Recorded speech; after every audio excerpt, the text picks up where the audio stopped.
Daymare 1998 grabbed a lot of people's attention when it debuted as a fan-made remake of Resident Evil 2. While Daymare eventually became its own original title, it retains that RE inspiration that fans will appreciate. And it's absolutely filled with Resident Evil Easter eggs, tributes, and references, right from the very first screen you see. It's clear that the developers at Invader Studios are passionate about this series, and thanks to them, I had a great time exploring to see what I could find, despite some of the game's technical problems. So here are 11, but actually more, Resident Evil Easter eggs in Daymare 1998 on PS4.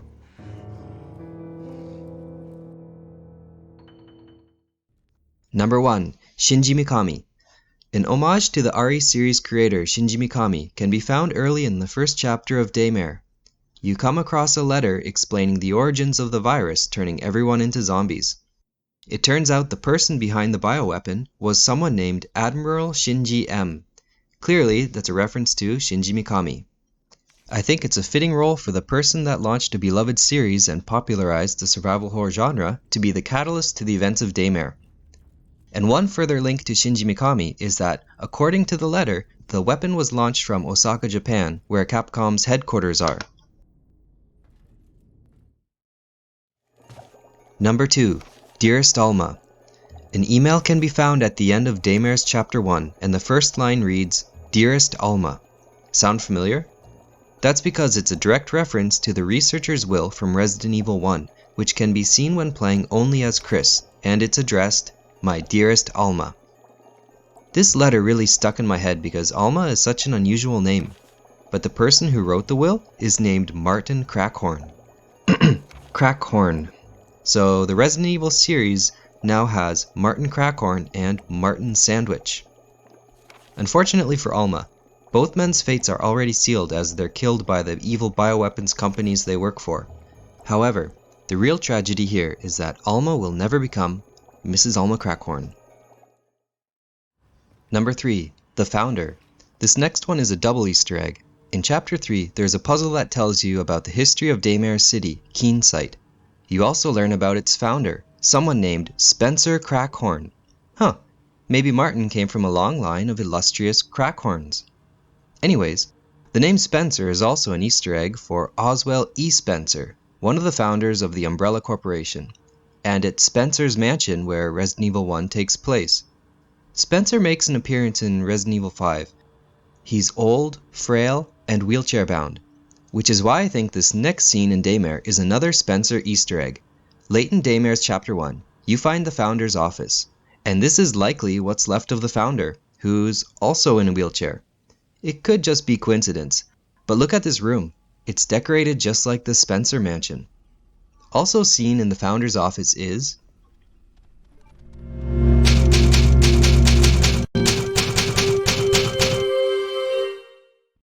the typewriter.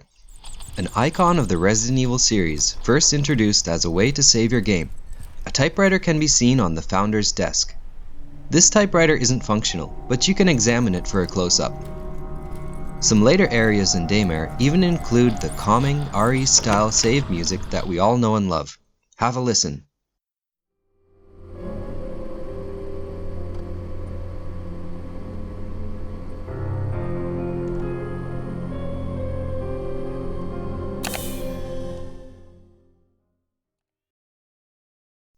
Number 5. Ada Wong. Outside of the Founder's office, you can find a small Easter egg of series favorite Ada Wong. Check out this nameplate. It makes sense that Ada would want to keep close to the Founder, seeing how she's a spy. I couldn't find any other mentions of characters like Leon, Claire, Marvin, or even JoJo, but maybe I just missed them. However, there is one RE character that does return in a way, and that's Number 6. HUNK. The first character you control in Daymare, named Leave, is like a lower-budget HUNK from RE2. Leave even carries what looks like the same weapon as HUNK. But more than appearances, both characters are on the same mission, retrieve the sample. It feels like Leave's campaign is a whole reimagining of HUNK's mission from beginning to end, and it's pretty cool. However, his campaign doesn't really match the excitement of HUNK's 4th Survivor mission, especially from the Resident Evil 2 remake. One difference is that Leave actually shows his face and Look out! It's a monster! Let me take care of it!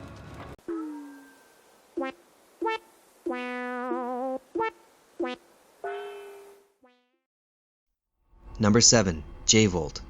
So, ignoring that Matrix reference there, in Daymare's Chapter 3, you can find some graffiti telling you that V-Jolt is the key. V-Jolt being the chemical you can mix in Resident Evil 1 that's used to kill the T-virus infused Plant 42. So, does this mean Plant 42 has taken root in Keensight too? Well, don't worry, cause you can find the V-Jolt mixing formula written on an alley wall here. Examining the graffiti will unlock the Green Thumb Trophy, another reference to the RE series red and green healing herbs. Next to the V-Jolt formula is a bonus Easter egg. The drawing of a railroad looks just like the drawing from the alley seen here in Resident Evil 3. Heading back to where we found the first V-Jolt graffiti, we'll find number 8. Location, location, location. Early after starting Resident Evil 2, you pass through a small fenced basketball court that looks similar to the one in Daymare, but look closely at the graffiti on the wall. Now, look at this one. The alien graffiti has been reimagined in Daymare. There are other locations in Daymare that resemble those in Resident Evil 2, but it's worth mentioning the S.T.A.R.S office, or should I say the Hades office. The layouts between the two are almost identical. Starting at the S.T.A.R.S office, we see the captain sits at the back, the gun being worked on at this desk, the medical bag on the wall, and the communications equipment at the back. Now we'll see the same layout in Daymare. I kept searching the captain's desk in the Hades office to see if I could find any inappropriate photos of team members, but unfortunately I couldn't find any clickbait pictures. Damn, there goes my 100k views. Number 9. The Crocodile. A letter from an angry wife to her husband can be read in an underground facility in Daymare. A woman named Annette laments her husband spending too much time working in the sewers. This is likely a reference to Annette Birkin from RE2, a researcher for Umbrella whose husband, William, created the G-Virus. William eventually ended up in the sewers where the G-Virus leaked into Raccoon City. Daymare's Annette also says she hopes her husband gets eaten by a crocodile in the sewer, which, as we also know, there's a very big one living under Raccoon City. Oh, and while we're waist deep in the sewers, there's an Easter egg for one of gaming's holiest of grails. In a break room, you can find a Nintendo PlayStation hooked up and ready to go, so put on your rubber boots, kids.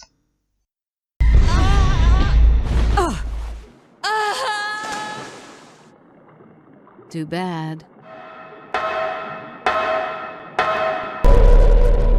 All that matters on the chessboard are good moves and the actions you take to achieve this result. Number 10. A familiar voice. Listen carefully to the voice that introduces the story of Daymare. Known only as the Cleaner, he describes himself as a kind of mastermind controlling all events and people's lives. He's really got the nefarious villain thing down pat. Well, wait for the credits, because it turns out that's the voice of our best rookie boy, Leon S. Kennedy, from the original Resident Evil 2. I don't think I've introduced myself yet. My name's Leon. I'm with the RPD. Number 11. Back to the Future. Back to the Future is an Easter egg of an Easter egg from RE2 and 3. You can see a picture on the wall from Back to the Future here in the S.T.A.R.S office. In Daymare, there is an obvious reference that can be found by picking up a flux capacitor at a car service station that's next to a DeLorean. This has a trophy too. However, there is a more subtle secret. Found on a few bulletin boards, there is a picture of a modified DeLorean from Back to the Future. I think it's a nice touch how the devs included this little secret for the fans. I'm not sure if this next one is just a coincidence or an Easter egg, but in the opening cinematic you can see a date written on this note. I did some looking and that matches up with the Windows release of Resident Evil, at least for the Japanese version. Or maybe I'm just looking into it too hard. These are my 11 poorly counted Resident Evil Easter eggs in Daymare 1998, and I'm sure there's way more that I'm missing. I barely talked about any of the other pop culture Easter eggs too. Like, as a Metal Gear Solid fan, I gotta point out 2 Easter eggs. Take a look at that radio frequency, 140.15. That's Meryl's codec, the one that was infamously printed on the back of the CD case. And Meryl makes another appearance here, on this nameplate. I found this Simpsons reference too. It's right next to a George Lucas one. Hey, I found the coffee shop from Friends, or should I say pals. There are too many to talk about. And does anyone know if there's a significance to the dates tattooed on this guy's arms? Let me know your ideas and what you found in the comments below. Thanks so much for watching, and a special thanks to Danny at the Famicast for helping me get started. He updates often and covers Nintendo news in Japan. And if you like this video, I'm planning more Resident Evil and survival horror videos, so please check back again. Thanks.